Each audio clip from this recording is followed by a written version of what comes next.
ప్రియమైన సహోదరి సహోదరులకు ప్రభు పేరిట వందనాలు, శుభములు తెలియజేస్తున్నాను. అందరు బాగున్నారా? మీ అందరి గురించి ప్రార్థన చేస్తూ వస్తున్నాము. మీరు ఎవరైనా కొత్తగా ఛానల్ చూస్తున్నట్లయితే దయచేసి సబ్స్క్రైబ్ చేసుకోండి. అదేవిధంగా ఇతరులకు కూడా తెలియజేయండి. ఈరోజు మనం దేవుని వాక్యంలో ఉంచి నీకు ఉపదేశం చేసేదను, నీవు నడవలసిన మార్గమును నీకు బోధించేదను, నీ మీద దృష్టి ఉంచి నీకు ఆలోచన చెప్పేదను.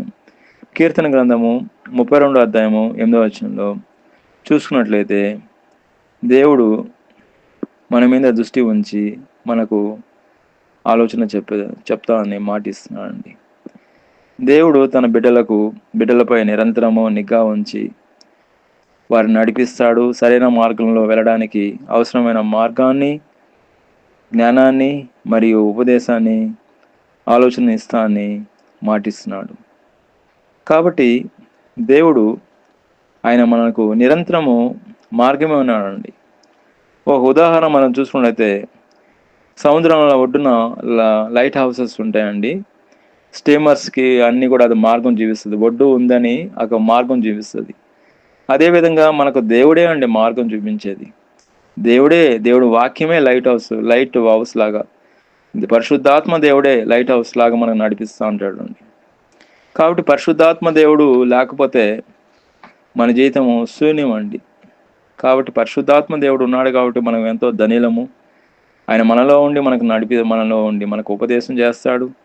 మనలో ఉండి మనకు నడవలసిన మార్గం మనకు బోధిస్తాడు. మనలో ఉండి మనకు ఆయన ఆలోచన చెప్తాడండి పరిశుద్ధాత్మ దేవుడు. కాబట్టి పరిశుద్ధాత్మ దేవుడు మనలో ఉండి మనకు అన్నీ కూడా సహాయం చేస్తాడు. పరిశుద్ధాత్మ దేవుడు మనకు మార్గమే ఉన్నాడండి అన్ని విషయంలో. దేవుడు వాక్యము ప్లస్ పరిశుద్ధాత్మ దేవుడు మనకు మార్గం చూపిస్తాడు. మనం ఏ మార్గంలో నడవాలో దారి చూపిస్తాడు.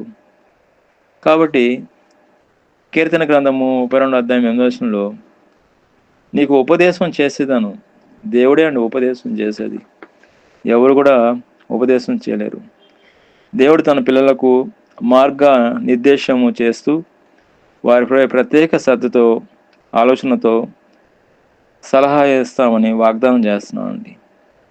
దేవుడు మన జీవితంలో నడవలసిన సరైన మార్గాన్ని బోధిస్తాడని, మన పరిస్థితులపై దృష్టి ఉంచి కనిపెట్టి తగిన సమయం ముందు మనకు సహాయం చేస్తాడని వాగ్దానం చేస్తున్నాడండి. దేవుడు తన ప్రజలను నడిపిస్తాడు, ప్రేమ అందిస్తాడు. అదేవిధంగా మనం దేవుడు వాక్యంలో చూసుకున్నట్లయితే అబ్రాహము దేవుడితో ఎంతో స్నేహితుడిగా నడిచేవాడండి. అదేవిధంగా మోషే కూడా ముఖాముఖిగా దేవుడితో మాట్లాడేవాడండి. దేవుడు చిత్తం తెలుసుకునేవాడు, దేవుని ఉపదేశం తెలుసుకునేవాడు, దేవుడు ఆలోచన తెలుసుకునేవాడు. అబ్రహాం కానీ మోషే కానీ దేవుడితో ముఖాముఖిగా నడిచినట్టు మనం చూస్తున్నామండి.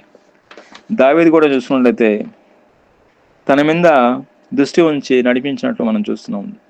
దేవుడు దావీదుని కూడా ఎంతో ప్రేమగా ఆయన దృష్టి ఉంచి నడిపించినట్లు మనం చూస్తున్నాం. బైబిల్ గ్రంథంలో మనం చూసుకున్నట్లయితే యోబు గురించి మనం చూసుకున్నట్లయితే యోబు 33 వచనంలో నీవు నా మాట ఆలకింపుము, మౌనంగా నుండుము, నేను నీకు జ్ఞానము బోధించేదను. దేవుడి వాక్యమే మనకు జ్ఞానం అండి. దేవుడి వాక్యమే మనకు జ్ఞానము దేవుడి వాక్యంలో ఉంది. దేవుడి వాక్యం ద్వారానే మనం జ్ఞానం పొందుకోగలుగుతాం, కానీ ఇంకొక విధంగా లేదండి. అదేవిధంగా సామెతల గ్రంథము 4వ అధ్యాయం 2వ వచనంలో నేను మీకు మంచి బోధనను అప్పగించుచున్నాను, నా ఉపదేశము విడిచిపెట్టకుము.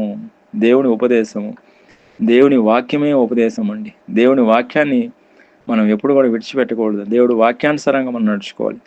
పరిశుద్ధాత్మ దేవుడి సహాయం ద్వారా మనం నడుచుకోవాలి. అప్పుడు మనం సరైన మార్గంలో నడుచుకుంటామండి.